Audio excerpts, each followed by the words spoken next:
This week, so the powers that be at Blogging Heads asked us to chat this week because because we had a bit of a back and forth over an article that you wrote in Foreign Policy magazine that was very critical of Secretary General Ban-ki-mon.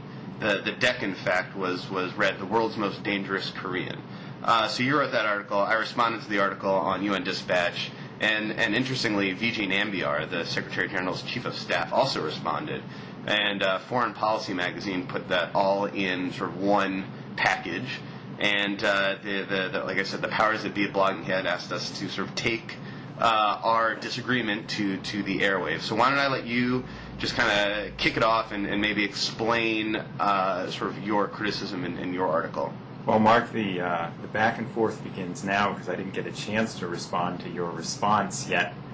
But here we go. I was wondering if you were brace yourselves, viewers. I was wondering if you were feeling a little disoriented because it's, as far as I've been able to tell, you regularly appeared on Blogging Heads with Matthew Lee, and is it that do you feel a bit discombobulated not to have him as your sparring partner this time? Well, frankly, you speak much more slowly than he does, as viewers will know. Well, anyway, the piece in Foreign Policy, which I think I wrote about 6 weeks ago, and they have a pretty long lead time, was titled "The World's Most Dangerous Korean," which most people would automatically think refers to Kim Jong-il. Of course, it was done slightly, but only slightly tongue-in-cheek, in referring to the Secretary General of the United Nations, Ban Ki-moon. Now, in the interim, right before my article appeared, there were two other pieces that were highly critical of Moon as well.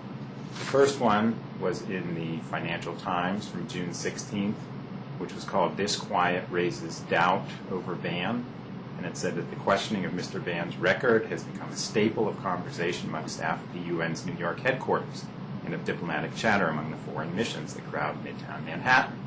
That's exactly the same response that I got when I was interviewing people associated with and who follow the United Nations. The other piece, which I know that Mark is familiar with, was in June 11th, Economist. Once again, it was not an article that Ban Ki-moon could have any excitement over. It gave him pretty much failing grades or middling grades on his conduct at the United Nations. Now, my piece was certainly the most critical, and its main thrust was that Ban Ki-moon is not malevolent, but that he's simply a non-entity, and that at the very moment when the world is seeing unprecedented eruptions of crises around the globe, and you have at the same time an interconnected world, Ban Ki-moon has not performed in facing up to the challenges, and he has let the United Nations become even more irrelevant, and that he's not displayed any kind of leadership. Now, the defenders of the United Nations are going to argue that the Secretary General is hamstrung from the beginning. It's really the Security Council where the action is. He's more of a secretary than a general, and that he's doing the best he can under the circumstances. But what Mark and I will debate is, I would argue that an individual Secretary Generals in the past have at times, such as Kofi Annan, made an impact by dealing with the Security Council, by trying to push the debate forward. Ban Ki-moon's whole modus operandi is that he operates behind the scenes and quietly, and his claim that this is more effective, I don't think it is. What do you say, Mark? Okay, so a couple things there.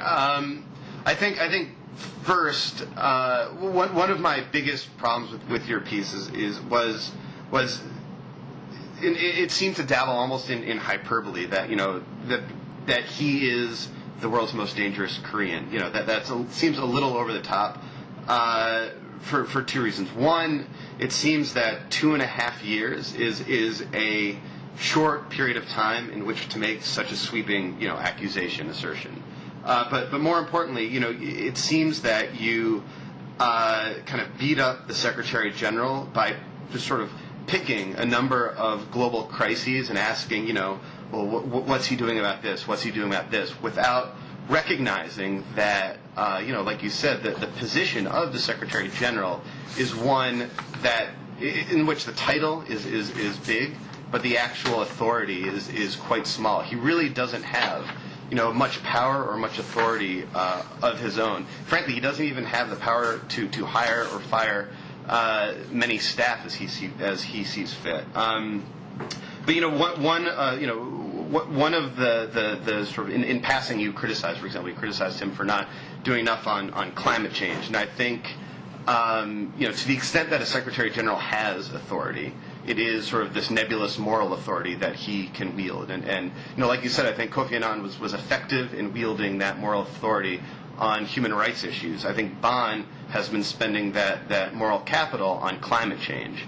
And that has been, the United Nations is sort of, he has, in a sense, transformed the United Nations into adopting sort of climate change and the ethos of paying attention to climate change as sort of central to what the UN is all about. And just one example, within like 10 months of taking office, he hosted a huge climate change summit in September. I think it was September 2007, with Arnold Schwarzenegger, Al Gore, all the climate celebrities, and as well as a number of heads of state, in order to build momentum in advance of what was then sort of the Bali meeting, which is in turn will hope to build momentum for the December Copenhagen summit. So I'll leave it there, and you can respond. Well, yeah, I mean you can give him a few points on the climate change, and that has been the argument of Ban-ki-mon himself and the officials, including in their response to my piece. And I wasn't really focusing so much on the climate change, though that is it's like a big issue. Yeah, it is. And it's hard to overstate this. I mean, groups, even like kind of random UN sort of agencies like the International Civil Aviation Organization.